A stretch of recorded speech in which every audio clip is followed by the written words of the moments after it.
El contrato de corretaje puede ser tu mejor herramienta o tu peor dolor de cabeza. Pero las negociaciones, los términos, qué es lo que tú vas a vender, qué es lo que tú vas a comprar, cuánto me vas a pagar, la comisión, cuánto es el precio de venta.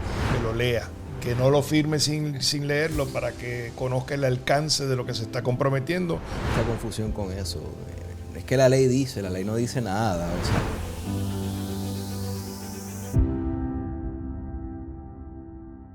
Cuando llega el momento de vender, muchos propietarios firman el contrato de corretaje con dudas en la cabeza, pero sin hacer las preguntas. A veces porque no se atreven, otras porque piensan que todos los contratos son iguales. Y es ahí donde empiezan los problemas. La realidad es que un contrato de corretaje no es un simple trámite. Es el documento que pone en blanco y negro cómo será tu relación con el agente de bienes raíces, cuáles son tus derechos y hasta dónde llegan tus obligaciones. Hoy en Café con Encanto vamos a hablar claro qué detalles tienes que mirar antes de firmar y qué puntos son negociables.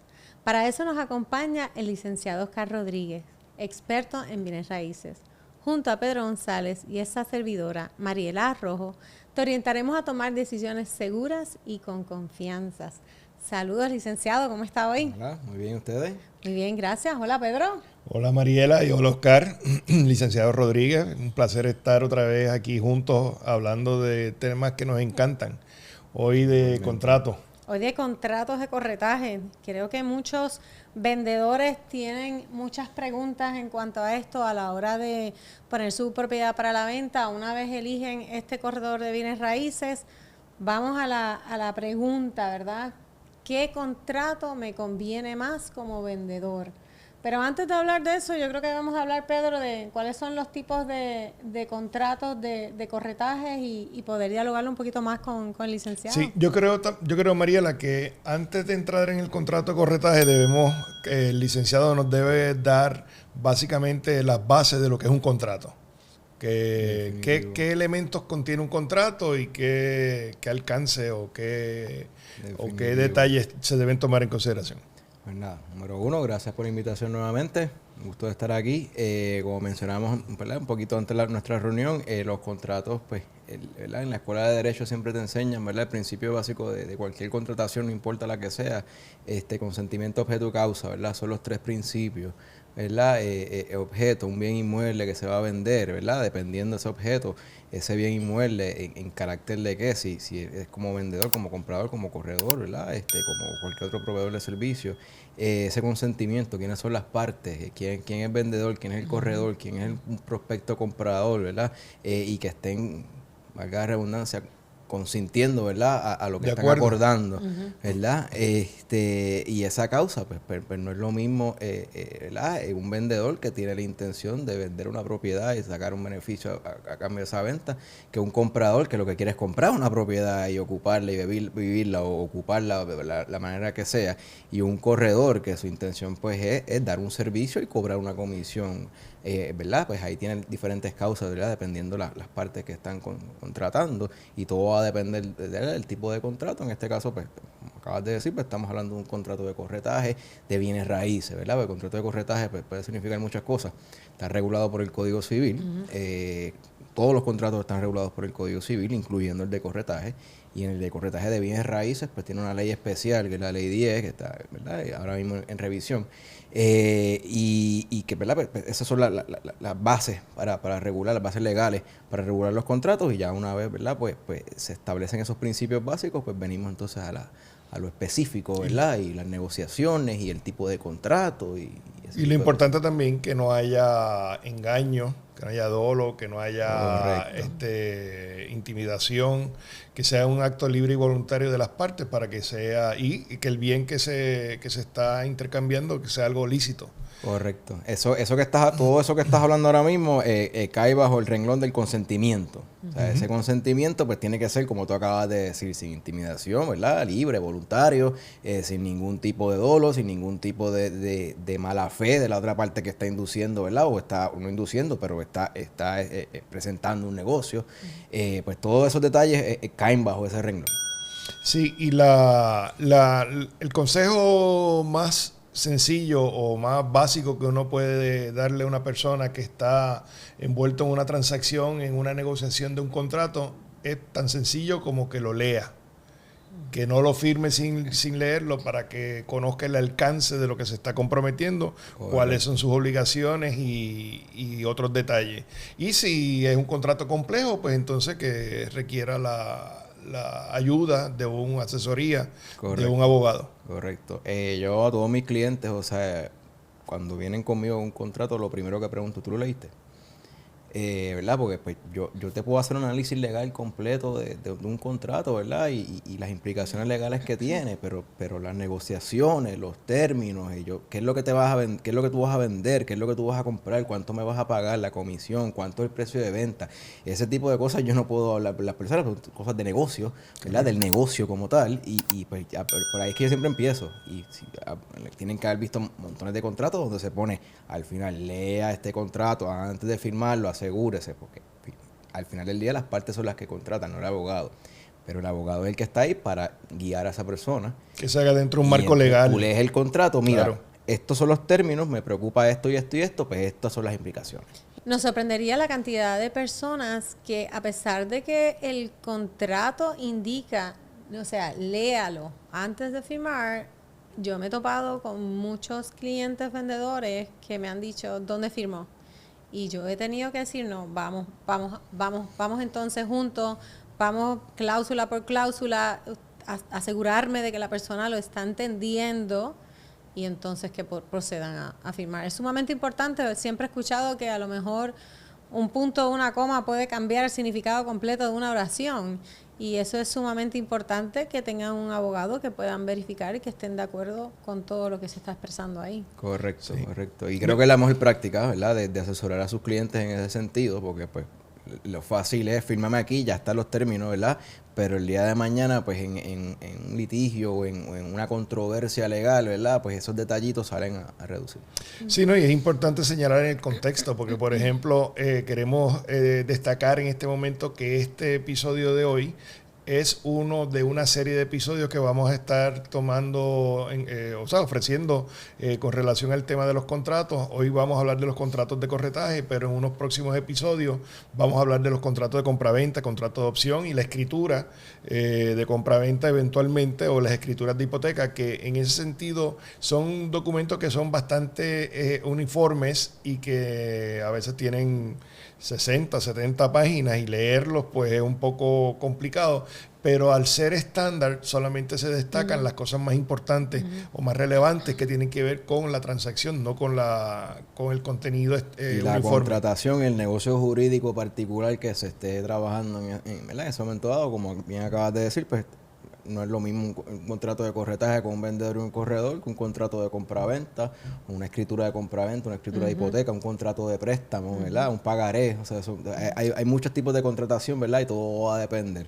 En futuros episodios vamos a profundizar en esos otros contratos. Hoy nos vamos a circunscribir al contrato de corretaje. Y Mariela, ¿cuáles son los 3 tipos de contratos de corretaje que hay ahora mismo disponibles en el mercado? Me sonrío porque en este episodio me están dejando conversar del tema que me gusta. Dentro de los contratos de corretaje tenemos lo que es el contrato exclusivo, tenemos el contrato abierto, tenemos el contrato neto. Creo que hoy día no se utiliza tanto ese contrato, el contrato neto. Así que creo que es más el contrato exclusivo o el contrato abierto. O semi-exclusivo. O semi-exclusivo también. Cada contrato va a determinar el tipo de servicio que ese vendedor va a recibir. Pienso que aparte del tipo de contrato que el vendedor va a firmar con ese corredor de bienes raíces, es muy importante establecer el término que va a prevalecer durante el contrato y el precio, claro está. Hay algunos contratos de corretajes que sabemos que tienen lo que es la cláusula de renovación automática, que es quienes los utilizan. Y es una cláusula que es muy importante que el vendedor sepa sobre esa cláusula. En el pasado, esa cláusula se declaró como inapropiada, para no decir ilegal o no recomendada, En cuanto a la extensión automática, la renovación hablando. automática Sí. de un contrato. Mira, la realidad es, yo, ¿verdad? Soy partidario de eso. Yo no es ilegal, o sea, los contratos, la ley es bien clara en eso, o sea, los contratos son completamente válidos después que no sean en contra de la ley, la moral o el orden público. Correcto. O sea, eso, si en ningún lado lo dice, pues tú pactas con tu, ¿verdad? Con la otra parte lo que ustedes entiendan.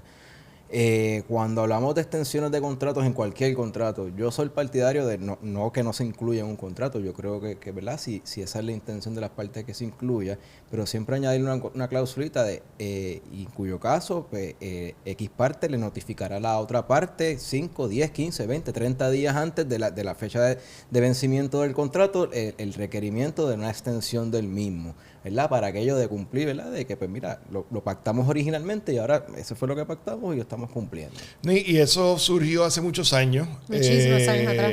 En una situación que los contratos tenían una cláusula de autorrenovación y ya tú estabas confirmando un documento que era indefinido, la vigencia. Ah, no. Sí. Y Perdóname. entonces el asunto es que se determinó en aquel momento que eso era una práctica no deseada o una sí. práctica inadecuada y que era importante que las personas, en este caso los propietarios, al momento de firmar el contrato lo leyeran para, como dice Mariela, puntualizar ese detalle de que lo tenga y que no lo tenga, y si lo tiene, que sea a sabiendas de la persona que está otorgando ese contrato, que sepa que lo tiene. Y es importante hablar de este tema porque sé que hay algunos contratos de corretajes que tienen esa cláusula y como bien dijo Oscar, es una negociación que tú tienes el corredor con el vendedor de la propiedad, pero muchas personas pasan por alto, ¿verdad? Como indiqué al principio, no se atreven a preguntar o asumen, ¿verdad? Interpretan y luego que entonces, en este caso de esta cláusula automática, renuevan, entonces vienen los problemas. Y para aclarar algo, porque a lo mejor es verdad que o sea, siempre un contrato de este tipo y en su mayoría tiene que haber una fecha cierta. Eso es un principio básico legal, ¿verdad? Pues la fecha cierta no tiene que ser el día agosto tal de tal año, sino en un mes, en 6 meses, en un año, en 5 años, al vencimiento la de un razón término que sea. Y una renovación automática es permisible, pero por 1 año, por 2 años. Tiene que tener un término. Tiene que tener un no término. puede quedarse indefinido porque esa es la práctica indeseable, porque pues, el principio pues, está fallando con ese principio básico de una fecha cierta. Volviéndolo con sentimiento, objeto y causa, ¿verdad? Pues yo te voy a vender la propiedad ¿cuándo? ¿Verdad? Y ese tipo de cosas tiene que estar bien claro. No es que no se permita, es que tiene que estar bien redactado. Exacto. Y hablando, para aclarar, queremos también puntualizar de que el tema de hoy que estamos tocando tiene que ver no solamente con ventas, sino también con arrendamiento. Es básicamente el mismo concepto, el contrato de corretaje. Un dueño le da una autorización a un agente para que actúe en representación, le da una autorización para que actúe en su representación para la venta o arrendamiento de alguna propiedad. O sea, que aplica en los dos casos. Tú mencionaste ahorita los tres tipos de contratos, el exclusivo, el semi-exclusivo y el no exclusivo. El no exclusivo. Y quisiera pues que profundizaras un poquito más en cuál es el alcance del exclusivo versus el semi-exclusivo versus el no exclusivo. La autorización exclusiva, como lo decimos también, ¿verdad? O contrato exclusivo, es aquel donde el corredor tiene, como lo dice la palabra, tiene la exclusividad para vender esa propiedad. Así que cualquier comprador que venga a través del esfuerzo que ese corredor esté haciendo, va a ser todo a través del corredor. El corredor va a estar, ¿verdad?, llevando a cabo todo tipo de negociación.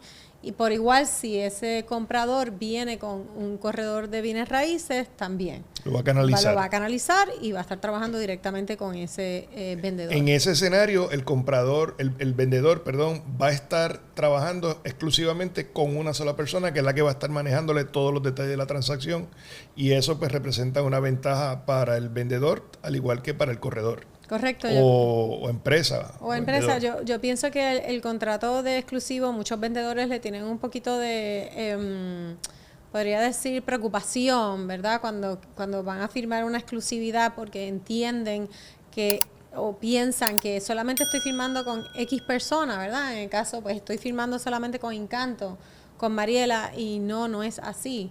Mariela sí lo va a estar representando, Incanto lo va a estar representando, pero cualquier otro corredor de bienes raíces o agente que represente a su cliente comprador también estaría haciendo lo que le decimos, ¿verdad? El co-broke, que es que estamos trabajando una venta compartida. Una venta compartida o en equipo, o un ¿no? alquiler, un arrendamiento compartido. O un alquiler compartido. Así que yo pienso que el contrato exclusivo tiene muchas ventajas para el vendedor.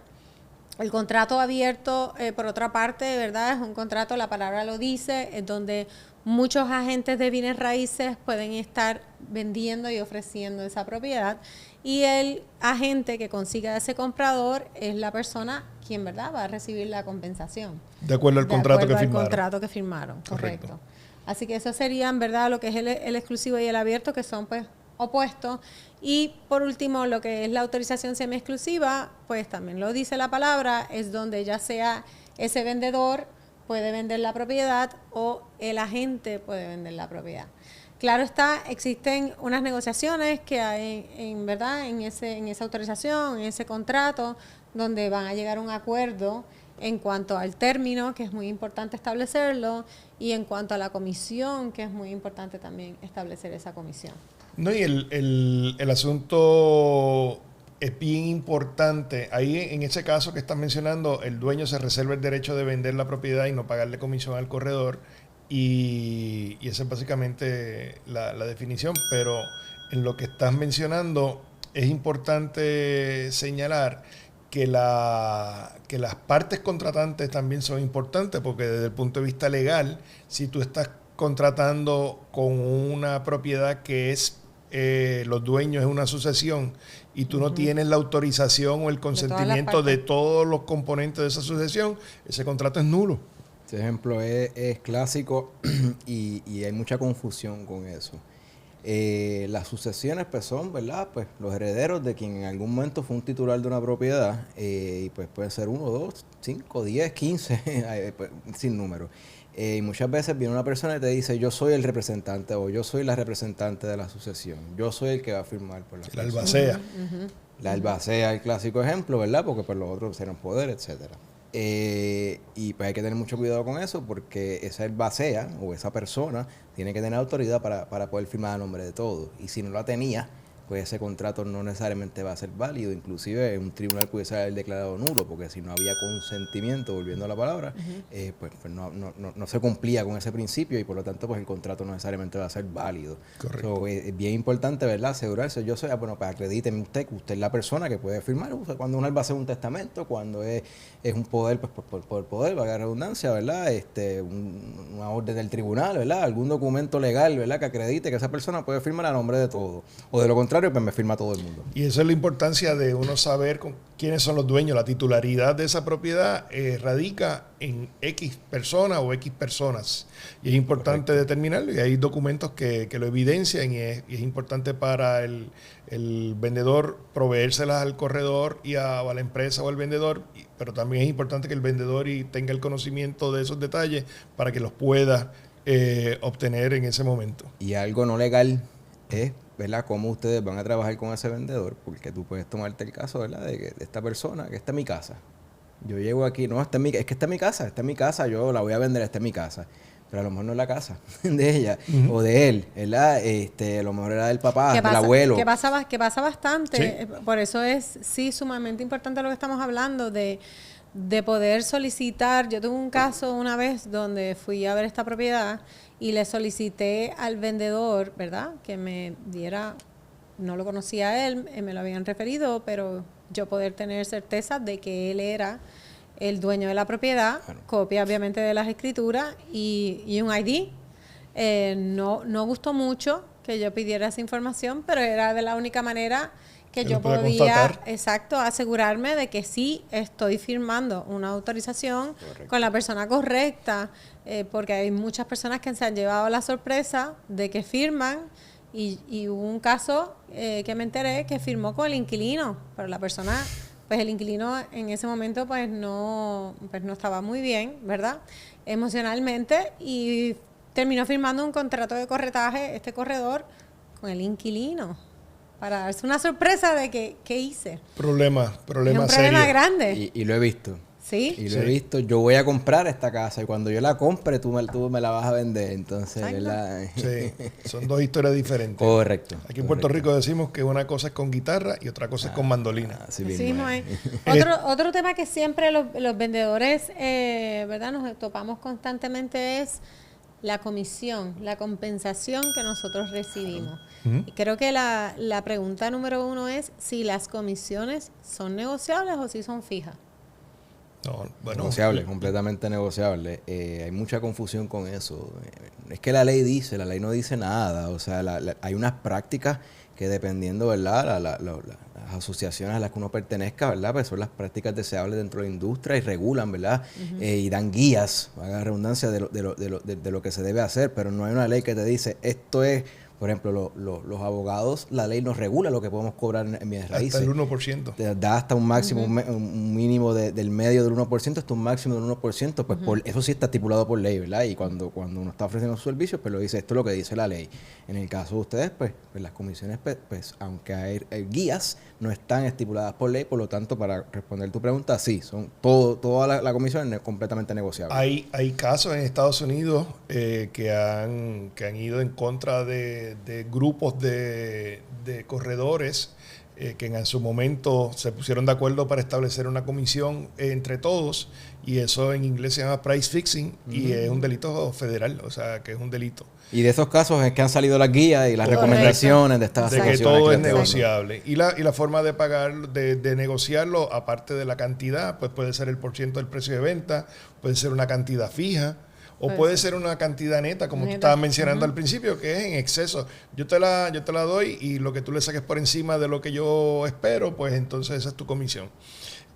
Cada escenario pues tiene sus ventajas, sus desventajas, y eso es materia de negociación entre las partes. Correcto. La otra cosa bien importante, ya hablamos del término, de que tiene que tener un término fijo, y la otra cosa bien importante que recientemente hemos escuchado en la prensa, situaciones que han surgido porque el banco, el tasador, el corredor no se percató de unas condiciones que tenía la propiedad, y después que se dio la venta fue que entonces surgieron. Es bien importante que la descripción de la propiedad sea específica y bien detallada de las condiciones que está, de las condiciones que se vende y de lo que incluye. Correcto. Porque puede incluir los equipos o puede incluir parte de los equipos, entiéndase los enseres eléctricos, lavadora, secadora, estufa, nevera, o puede incluir las lámparas de iluminación, o puede incluir el mobiliario o parte del mobiliario. Y es importante que todo eso se negocie, porque eso que no se deja claro, que se deja pendiente, son las cosas y los detalles que a la larga pueden salir en bastantes problemas. Sí, que al momento de que el comprador venga, hemos visto casos que a lo mejor por una lavadora, una secadora, todo el proceso se había llegado al precio y todo se había negociado, y por una lavadora secadora se cae el caso.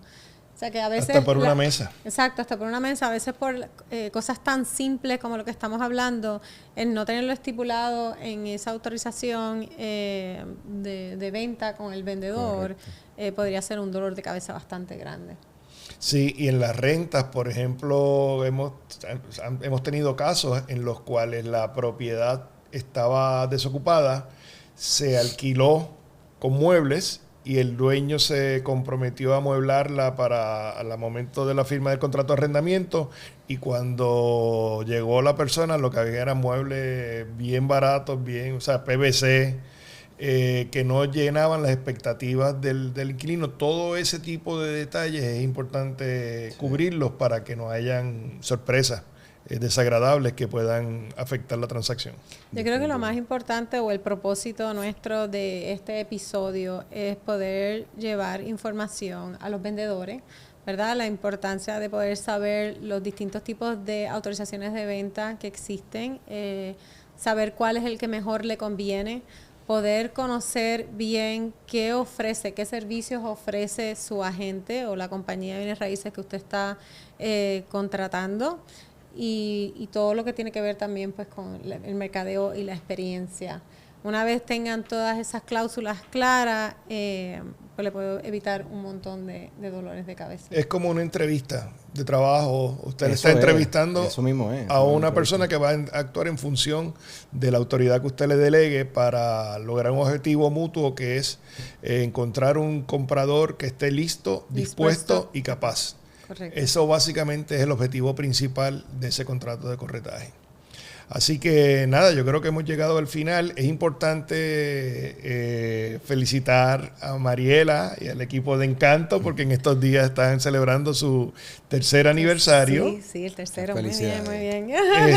Ya tenemos mucho más. Sí, amén, ya tenemos más de 1000 suscriptores en el canal de YouTube.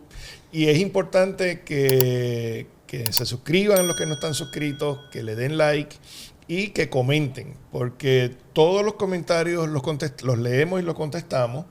Y de esos comentarios pues es que sacamos temas como este, porque muchas personas pues nos hacen el acercamiento para tocar temas relacionados a bienes raíces. Así que felicidades y hasta aquí hemos llegado a este episodio de hoy. Gracias Oscar por acompañarnos. Siempre a la Gracias orden. Pedro. Gracias a ustedes. Gracias a todas las personas que nos están siguiendo, ¿verdad? Y apoyando. El contrato de corretaje puede ser tu mejor herramienta o tu peor dolor de cabeza. Todo depende de lo que entiendas antes de firmar. Haz preguntas, pide aclaraciones y no firmes nada que no te convenza. Tu tranquilidad vale más que la prisa. Si conoces a alguien que está pensando en vender su propiedad, compártele este episodio. Le puede ahorrar muchos problemas. Y recuerda, saber más siempre vale más. Gracias y hasta la próxima.